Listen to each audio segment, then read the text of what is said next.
आज Doubtnut app download करें।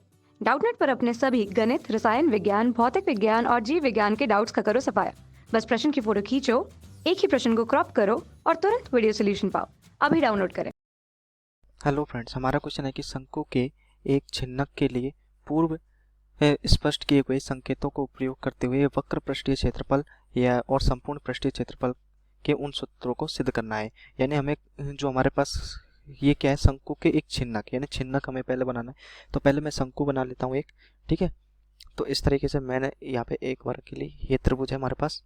ठीक है, तो मैं यहाँ पे एक शंकु बना रहा हूँ। ठीक है, तो अब इसको मैं शंकु बनाने के लिए इस तरीके से करूँगा। ठीक है, ये हमारे पास क्या बन गया, एक शंकु बन गया। अब इसके बाद में बोल रहा है कि इसको छिन्नक बनाना है। तो छिन्नक बनाने के लिए एक इस तरीके से कोई एक लाइन होगी और उसके लिए हम छिन्नक बनाएंगे। तो इस तरीके से हमारे पास ये भाग, नीचे वाला भाग क्या बन जाएगा, हमारे पास छिन्नक बन जाएगा। ठीक है, तो मैं इसको निरूपित कर देता हूँ पहले क्या क्या है हमारे पास। इसको थोड़ा सा नीचे करके और ये यहाँ पर तक हो गया। इसको मैं निरूपित कर देते हैं अलग अलग बिंदु से। ये मैंने मान लिया P और इसको मैंने मान लिया D और इसको मैंने मान लिया A और इसको मैंने मान लिया B। ठीक है, और इसको मैं मान लेता हूँ C। ठीक है फ्रेंड्स, तो मैं इस वाली त्रिज्या को यहाँ से यहाँ तक को इसको R2 मान लेता हूँ। ठीक है, और इसको क्या मान लेता हूँ, R1 मान लेता हूँ। ठीक है फ्रेंड्स, तो ये R1 हो गया। अब यहाँ पे जो ये पूरी ये इसको L लंबाई मान लेते हैं। ये इसकी लंबाई कितनी है, L। ठीक है, और इसकी मैंने मान ली स्मॉल l। ठीक है, इसकी स्मॉल l है तो ये कितनी हो जाएगी हमारे पास, L माइनस L हो जाएगी। ठीक है फ्रेंड्स, तो अब इसके बाद में इसको मैं यहाँ पे ये बिंदु है इसको O डैश मान लेता हूँ और इसको O बिंदु मान लेता हूँ। ठीक है, अब हमें क्या निकालना है, वक्र पृष्ठीय क्षेत्रफल। तो मैं वक्र पृष्ठीय क्षेत्रफल को C ऐसे से निरूपित करते हुए चल रहा हूँ और संपूर्ण पृष्ठीय क्षेत्रफल को T S एक से निरूपित करते हुए चल रहा हूँ। ठीक है फ्रेंड, तो मैं पहले इस क्वेश्चन को हल करने से पहले आपको क्या करना पड़ेगा कि अब इसमें पहले मानते हुए चलना पड़ेगा कि हमारे पास R1 है वो बड़ा होगा किससे, R2 से। ये हमें मानते हुए चलना पड़ेगा। ठीक है, तो इस तरीके इस चीज़ को आपको ध्यान रखना है। ठीक है, इसके बाद में हम क्या करते हैं कि यहाँ पे देखिए ये एक यहाँ पे एक समकोण बन रहा है और ये समकोण बन रहा है। तो मैं इस कौन से त्रिभुज ले लेता हूँ, मैं त्रिभुज। ऐसा क्यों कर रहा हूँ, मैं ऐसा इसलिए कर रहा हूँ क्योंकि हमारे पास इनके मान नहीं है। क्योंकि हमारे पास जो सूत्र होता है पृष्ठ CSA का वो होता है पाई R, ये होता है हमारे पास पाई L और R1 प्लस R2 होता है। ठीक है, तो इसमें कैपिटल L की जरूरत नहीं पड़ेगी हमें। ठीक है, तो इसलिए हमें इसको हटाना पड़ेगा। तो इसके लिए हमें क्या एक संबंध निकालेंगे, वो किस तरीके से कि मैं क्या करता हूँ कि त्रिभुज POB और किस में ले रहा हूँ, त्रिभुज P और छोटे वाले त्रिभुज में PO'C में। ठीक है, क्या क्या कॉमन आ रहा है, देखिए एक तो कोण P उभयनिष्ठ आ रहा है। ठीक है, तो कोण P बराबर कोण P, क्योंकि ये क्या है, उभयनिष्ठ है। ठीक है, उभयनिष्ठ होने की वजह से ये कोण P बराबर हो गया। ठीक है, और एक क्या कोण बराबर हो जाएंगे, ये दो कोण बराबर हो जाएगा, कोण O डैश बराबर कोण O, क्योंकि ये क्या है, एक समकोण त्रिभुज है। समकोण त्रिभुज 90 डिग्री है।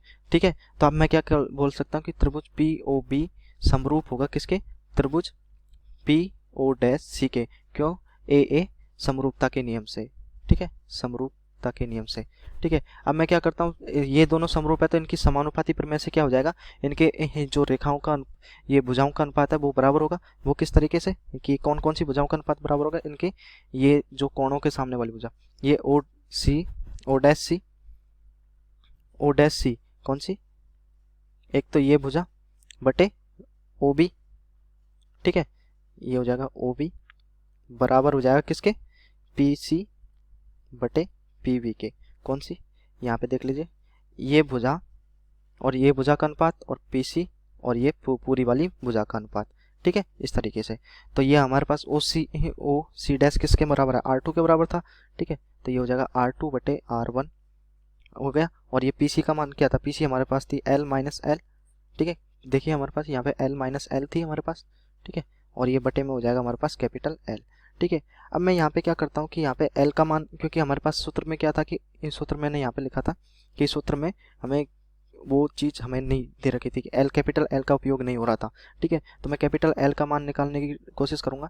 तो ये हो जाएगा, मैं इसको कैसे लिख सकता हूँ, R2 अपॉन R1 बराबर ये है 1 माइनस एल बटे एल लिख सकता हूँ, एल का अलग अलग भाग दे दिया, ठीक है।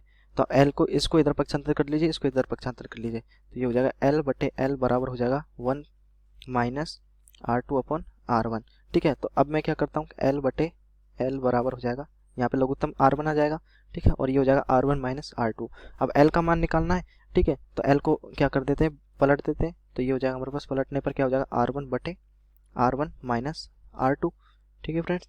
तब एल बराबर क्या आ जाएगा हमारे पास, एल R1 बटे R1 माइनस R2। ये तो आ गया हमारे पास समीकरण नंबर 1, ठीक है। अब इसके बाद में हमें और किसकी ज़रूरत पड़ेगी, और अभी तो हमें इसकी भी ज़रूरत पड़ेगी L माइनस एल की। तो L माइनस एल करेंगे तो हमारे पास क्या आएगा, यहाँ पे देखिए समीकरण 1 में से क्या होगा, L माइनस एल करूँगा तो L R1 बटे R1 minus R2 minus L कर देंगे, दोनों पक्षों में L घटा देंगे, तो क्या हो जाएगा, L माइनस एल का मान कितना आएगा हमारे पास।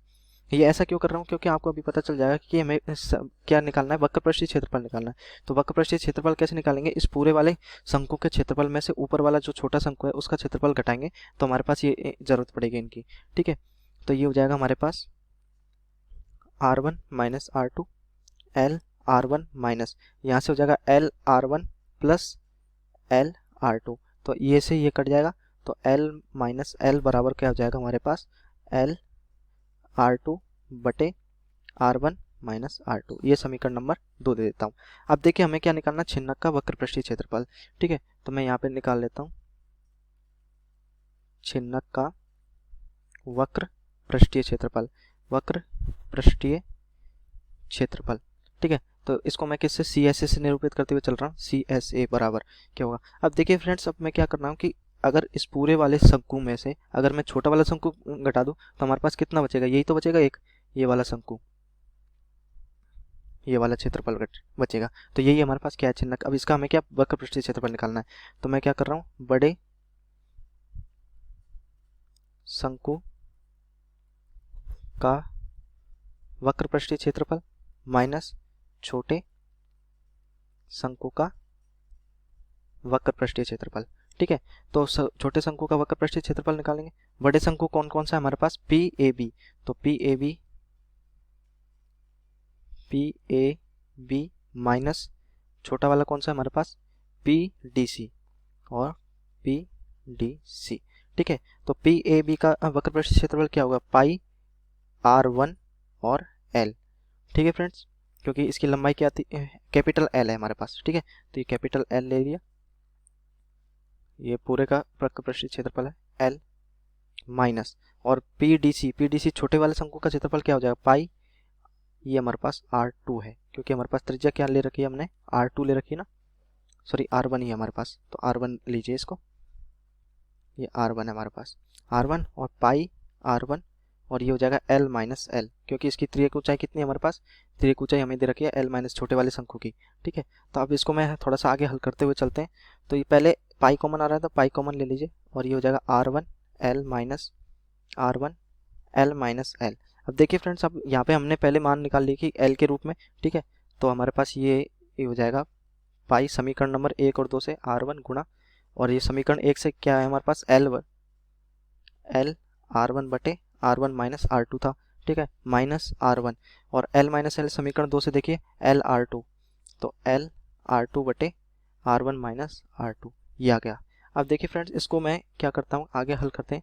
तो ये हो जाएगा पाई, और ये L1 L हो गया, और R1 इंटू R1 का स्क्वायर हो जाएगा बटे में R1 माइनस R2, माइनस यहाँ से हो जाएगा L R2 का स्क्वायर बटे R1 माइनस R2 हो गया, और ये हो जाएगा पाई, और यहाँ पे हम लघुत्तम ले लेंगे, तो ये लघुत्तम लेंगे, तो इसको थोड़ा सा ये लघुत्तम लिया, तो हमारे पास क्या आएगा, R1 माइनस R2, तो L कॉमन आ सकता है, और R1 का स्क्वायर माइनस R2 का स्क्वायर हो जाएगा, ठीक है।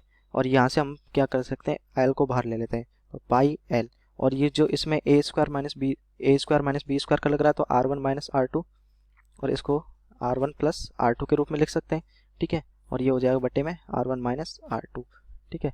और यहाँ से R1 माइनस R2 से ये वाला पद कट जाएगा, तो हमारे पास क्या आ जाएगा, पाई L, और ये बचेगा हमारे पास R1 प्लस R2। ये क्या हो गया हमारे पास, छिन्नक CSA का सूत्र हो गया, ठीक है, इस तरीके से हम इसको आसानी से हल कर सकते हैं। अब हमें क्या निकालना है, संपूर्ण पृष्ठीय क्षेत्रफल।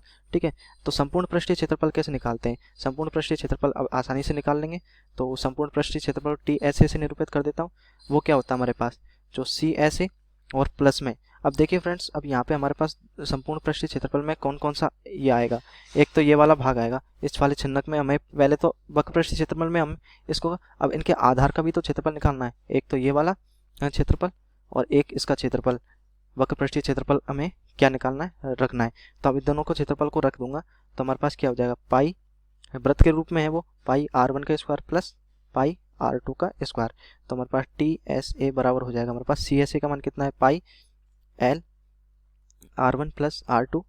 ठीक है, और ये हो जाएगा पाई r1 का स्क्वायर प्लस पाई r2 का स्क्वायर। ये हमारे पास संपूर्ण पृष्ठीय क्षेत्रफल हो गया। इस तरीके से हम इस क्वेश्चन को हल कर सकते हैं। ये हमारे पास आंसर हो गया। Thank you friends. कक्षा 6वीं से 12वीं से लेकर नीट, IIT, JEE वो एडवांस के लेवल तक 1 करोड़ से ज्यादा छात्रों का भरोसा। आज ही डाउनलोड करें डाउटनेट ऐप या व्हाट्सएप करें अपने सारे डाउट्स 8400 400 400 पर।